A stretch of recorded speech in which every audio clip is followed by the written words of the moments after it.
Good afternoon, your back car. Is it a scary place for you? Very few people can stay in a place like this for a moment. I brought you here on purpose to know how difficult our job is, and that it necessitates a special quality of professionals. Yes, I am totally terrified, ya Dr. Sahi Hawass. Your being in the place with me may gradually remove the panic caused by this scary place. I will be calm soon. I am positively sure that you will be calm in a few minutes. The best thing is to immediately start our session. The sooner you start, the better for you. What are you going to talk about? As I mentioned in our latest session, we will cover today a summary of the latest 3 sessions about classification and measurement of equity securities in the form of 3 questions and answer of each of question twice. One time if yes and the other time if no. It appears to be interesting. Please go ahead.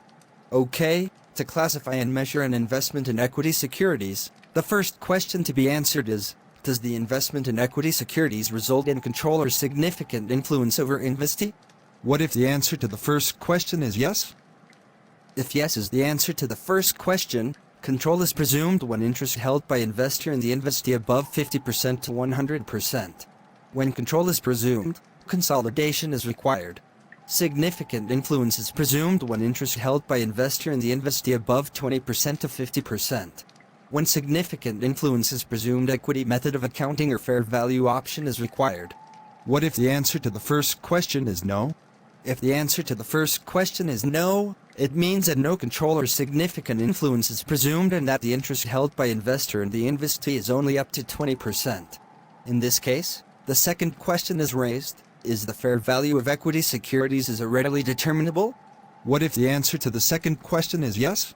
If the answer to the second question is yes and the fair value is readily determinable, the investment in equity securities is measured at fair value. Changes in the fair value are recognized in the income statement. What if the answer to the second question is no?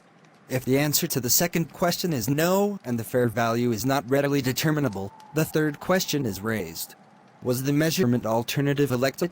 What if the answer to the third question is yes?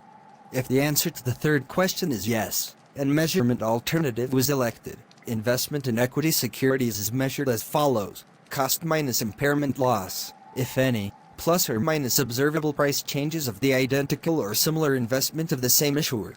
What if the answer to the third question is no? If the answer to the third question is no, and the measurement alternative was not elected, the investment in equity securities is measured at fair value. Changes in fair value are recognized in the income statement. I think that you have covered the 3 questions and their possible answers. Thank you, your back car, for your valuable knowledge transferred to me, and I wish to meet with you again in the future.